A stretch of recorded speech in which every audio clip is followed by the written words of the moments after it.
Welcome back to my YouTube channel unique classes. आज हम करेंगे क्लास 12 के इकोनॉमिक्स का जो चैप्टर नंबर 7 है वो आज हम करेंगे, जिसका नाम है निर्धनता। तो जो ये चैप्टर है ये सेकंड बुक का इंडियन इकोनॉमिक्स का जो चैप्टर नंबर 7 है। चलिए स्टार्ट करते हैं। चैप्टर का जो नाम है निर्धनता है, तो हमें समझना होगा कि निर्धनता क्या होता है। जो निर्धनता है उससे तात्पर्य यही है कि जीवन के लिए जो न्यूनतम आवश्यकताएं होती है, अगर वह किसी को प्राप्त नहीं होती हैं तो वो क्या होती है, वो निर्धनता होती है। जीवन के लिए न्यूनतम आवश्यकताओं को प्राप्त करने की अयोग्यता। अयोग्यता का मतलब है कि कोई व्यक्ति अगर जीवन में, अपने जीवन में जो न्यूनतम आवश्यकता है उनको भी प्राप्त नहीं कर पा रहा है, उनको प्राप्त करने में योग्य नहीं है, तो वो क्या है, निर्धनता की श्रेणी में आता है। अब जो ये न्यूनतम आवश्यकता क्या होती है ये समझना होगा हमें। न्यूनतम आवश्यकता बोले या फिर मूलभूत आवश्यकता, जिसके बिना एक व्यक्ति अपना जीवन यापन नहीं कर सकता है, अपना जीवन व्यतीत नहीं कर सकता है, जैसे कि रोटी, कपड़ा, मकान। इसके बिना तो कोई भी व्यक्ति अपना जीवन यापन नहीं कर सकता है। साथ ही साथ जो स्वास्थ्य सेवाएं होती हैं उनके बिना भी क्या है, अपना जीवन यापन नहीं कर सकता है। अगर आप कहें कि जो मोबाइल फ़ोन है उसके बिना भी अगर कोई जीवन यापन नहीं कर सकता है तो ये तो गलत होगा। उसके बिना पहले भी रहा जाता था, अब भी रह सकते हैं हम। पर जो रोटी, कपड़ा, मकान है उसके बिना कोई व्यक्ति नहीं रह सकता है। अगर किसी व्यक्ति को ये चीज़ें प्राप्त नहीं हो रही है तो वो क्या, निर्धनता की श्रेणी में आता है। जो निर्धनता है वो कितने प्रकार की होती है? निर्धनता 2 प्रकार की होती है। एक तो सापेक्ष निर्धनता और दूसरी होती है निरपेक्ष निर्धनता। तो हमें समझना पड़ेगा कि ये सापेक्ष निर्धनता क्या होती है। सापेक्ष निर्धनता है, आपको याद रखना है, इसमें क्या होती है, इसमें तुलना की जाती है किसी भी वर्ग की, किसी भी देश की, किसी भी राज्य की एक दूसरे देश, वर्ग या फिर राज्य के साथ। यानी कि कोई भी वर्ग, अगर कोई भी उच्च वर्ग है यानी कि जो उत्पन्न वर्ग है उससे निम्न वर्ग की जो निर्धनता से ग्रस्त वर्ग है वो आपस में तुलना करते हैं, उनकी तुलना की जाती है। तो ये क्या, ये सापेक्ष निर्धनता होती है।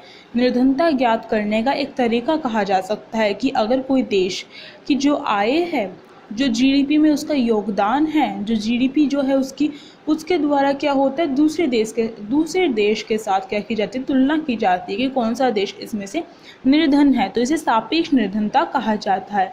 अगर हम इसका एग्जाम्पल ले तो ये ले सकते हैं कि भारत में जो निम्न स्तर मतलब होता है जो गरीब है, जो निर्धन व्यक्ति हैं, तो निम्न स्तर के जो लोग हैं, अगर हम कहें कि जो निम्न स्तर के लोग हैं 20% में से जीडीपी में कितना योगदान देते हैं। अगर हम निम्न स्तर के लोगों की जो जनसंख्या है अगर हम 20% लें और हम एक समृद्ध जो है या फिर उच्च स्तर के जो लोग हैं उसकी अगर जनसंख्या 20% ले, इसका मतलब कि हम जो गरीब हैं, निर्धन जो हैं, उनकी भी 20% ली है जनसंख्या और उनकी भी 20% ली है जो उच्च वर्ग के हैं।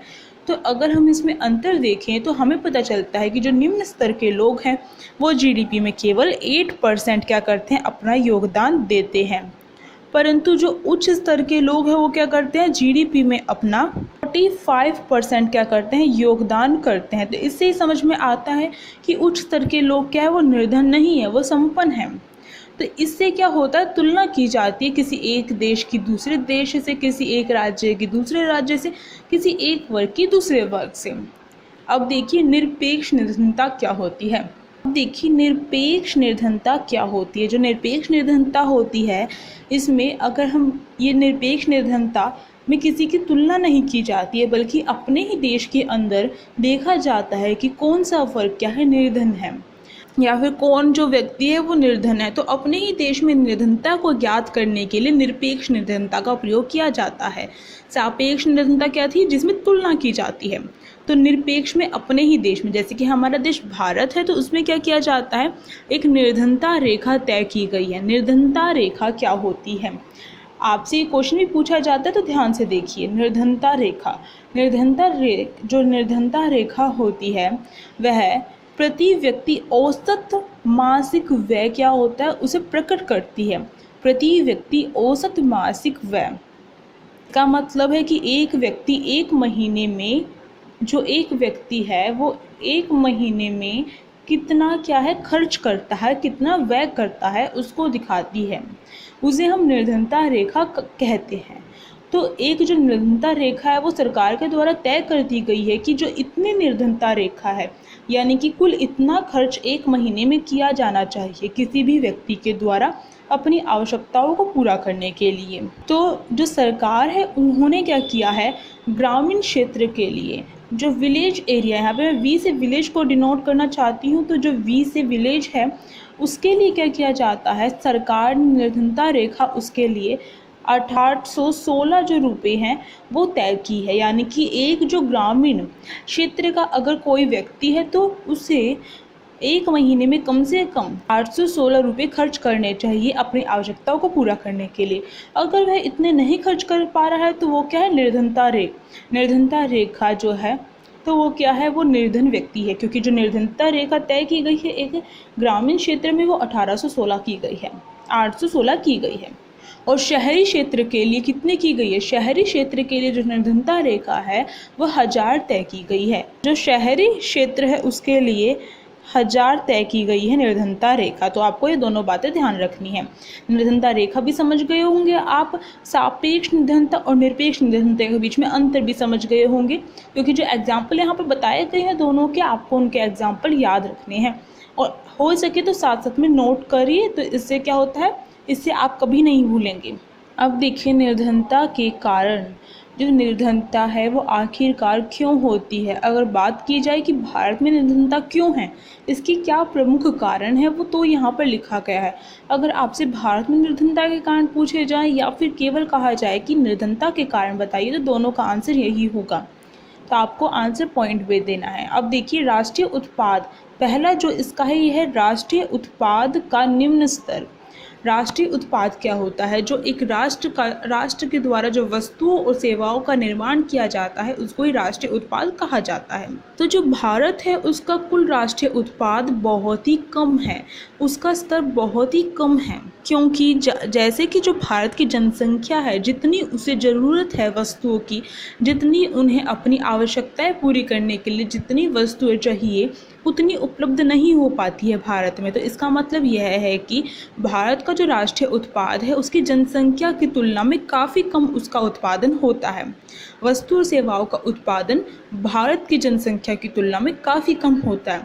इसका मतलब है जनसंख्या ज़्यादा है और उत्पादन क्या है भारत का, वो बहुत ही कम स्तर का होता है, निम्न स्तर का होता है। इस कारण भी क्या है, इस कारण भी निर्धनता रहती है। क्यों रहती है, अब आप सोचेंगे राष्ट्रीय उत्पाद है वो निम्न है, कम उत्पादन हो रहा है, तो इससे क्या होगा, वस्तुएं कम हैं, खरीदने वाले ज़्यादा हैं। मतलब कि वस्तुएं तो कम हैं पर उनकी मांग ज़्यादा है, तो क्या होगा, जो वस्तुओं की कीमत है वो बढ़ा दी जाएगी। तो जो निर्धन व्यक्ति है वो उन्हें नहीं खरीद पाएंगे, उनकी आवश्यकताओं के अनुकूल उनकी कीमत नहीं होगी, वो नहीं खरीद पाएंगे। तो राष्ट्रीय उत्पाद का स्तर बहुत ही कम है भारत की जनसंख्या के। अगर भारत की जनसंख्या से उसकी तुलना की जाए तो जो राष्ट्रीय उत्पाद है भारत का बहुत ही कम है। अगला देखिए विकास की कम दर। जो निर्धनता का एक और कारण यही है कि जो भारत की विकास की दर है वो बहुत ही कम रही है। अगर हम पंचवर्षीय योजनाओं की बात करें तो भी जो विकास की दर है उस समय भी प्राप्त नहीं की गई थी। पंचवर्षीय योजनाओं के द्वारा भी इतनी ज़्यादा विकास की दर नहीं प्राप्त हुई। अगर हम देखें कि जो पंचवर्षीय योजनाएं जब उनके द्वारा जो कार्यक्रम शुरू किए गए थे विकास को प्राप्त करने के, तो उस समय जो हमारे जीडीपी थी वो कितनी थी, हमारी जो जीडीपी थी उस समय केवल उसमें 5% ही योगदान हो रहा था। तो आप देख सकते हैं कि जीडीपी इतनी कम है, तो इसका मतलब क्या है, जो विकास की दर है वो कितनी ज़्यादा कम होगी। अगला देखिए जनसंख्या का अधिक दबाव। हमारा जो भारत देश है उसमें जैसे जैसे विकास को हम प्राप्त कर रहे हैं, जैसे कि अगर हम स्वतंत्रता की बात करें तो उस समय ना तो शिक्षा थी, ना स्वास्थ्य की सुविधा थी, ना तो खाद्य में हम आत्मनिर्भर थे, खाद्यान्न के मामले में।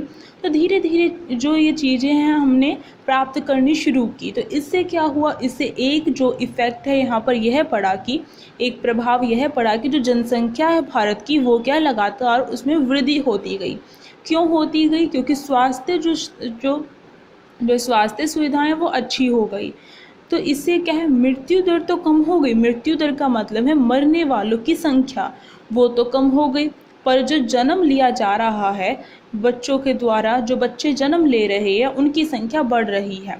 इसका मतलब है कि मृत्यु तो कम हो गई है पर जन्म लेने वाले जो बच्चे हैं उनकी संख्या बढ़ गई है। तो इससे क्या हो रहा है, इससे जो जनसंख्या है वो बढ़ रही है, क्योंकि जन्म दर पर कंट्रोल नहीं है, नियंत्रण नहीं है।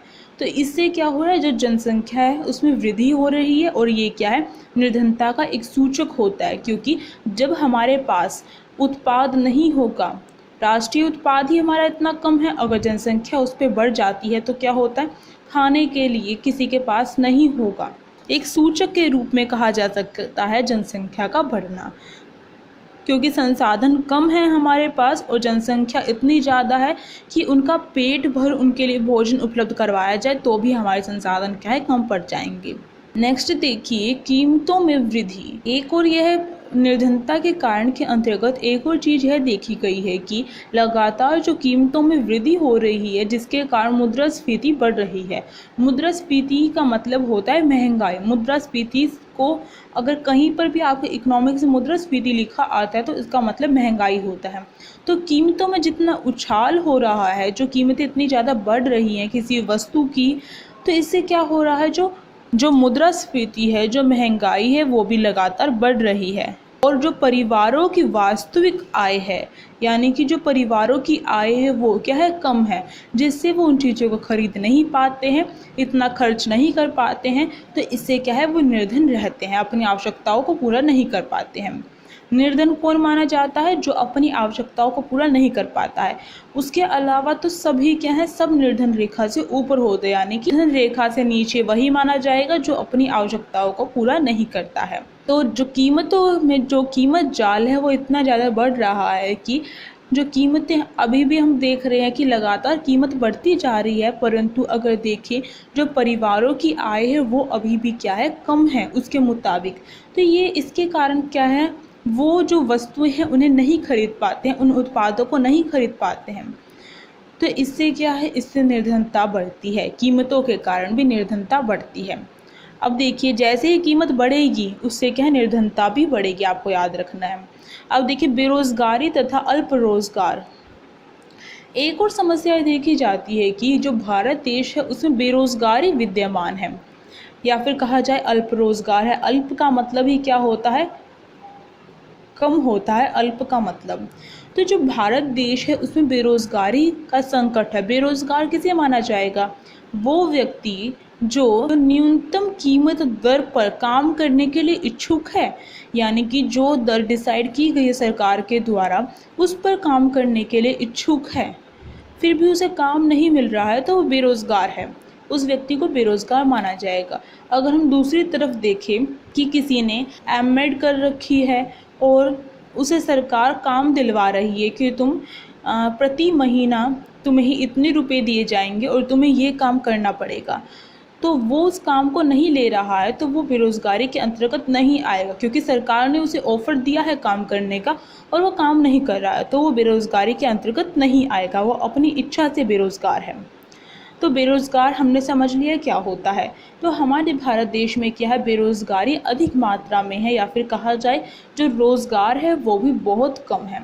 या फिर देखा जाए जो कृषि है, अगर हम कहते हैं कि हमारे देश के आधे से अधिक जो जनसंख्या है वो कृषि में लगी हुई है, तो जो कृषि है उसमें छिपी हुई बेरोजगारी नज़र आती है हमें।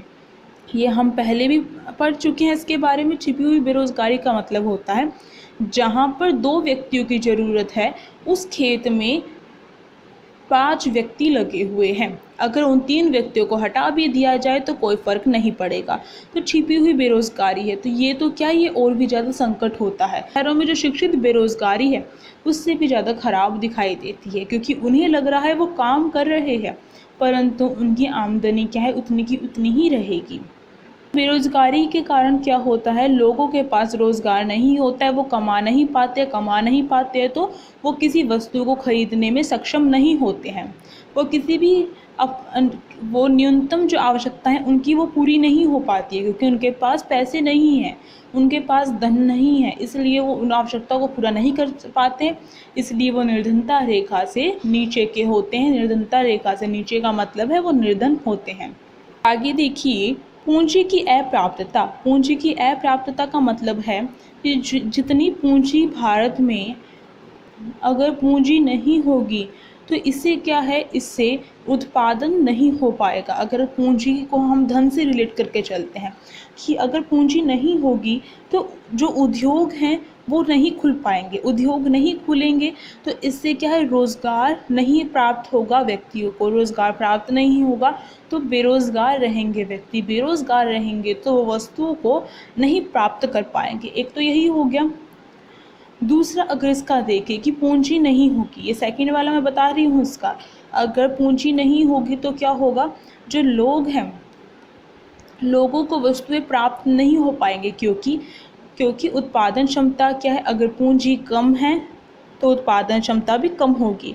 तो उत्पादन क्षमता कम है यानी कि जो प्रोडक्ट्स हैं उनका उत्पादन कम हो रहा है तो उनकी कीमतों में क्या हो जाएगी, वृद्धि हो जाएगी। इसका मतलब है कि अगर जो उत्पादन है, वस्तु सेवाओं का जो उत्पादन है अगर वह कम हो रहा है तो इससे क्या है, कीमतें बढ़ जाएंगी, क्योंकि उन वस्तुओं, जो गिनी चुनी जो वस्तुएं उनको खरीदने के लिए ही सब खरीदना चाहेंगे क्योंकि वो सीमित मात्रा में है। तो इससे क्या हो रहा है, मांग बढ़ रही है। जब मांग बढ़ रही है तो कीमत भी बढ़ेगी, आपने पढ़ा था। तो ये क्या है, पूंजी की अपर्याप्तता के कारण ही ऐसा होता है कि जो निर्धनता है वो बढ़ जाती है। क्योंकि पूंजी नहीं होगी तो उत्पादन क्षमता क्या है, वो कम होगी। उत्पादन क्षमता कम है तो रोजगार कम है, रोजगार कम है तो निर्धनता है। रोजगार नहीं होगा तो पैसे कहाँ से आएंगे वस्तुओं को खरीदने के। तो इससे आप समझ लीजिए। तो इसके साथ जो ये निर्धनता के कारण है वो यहीं पर समाप्त होते हैं।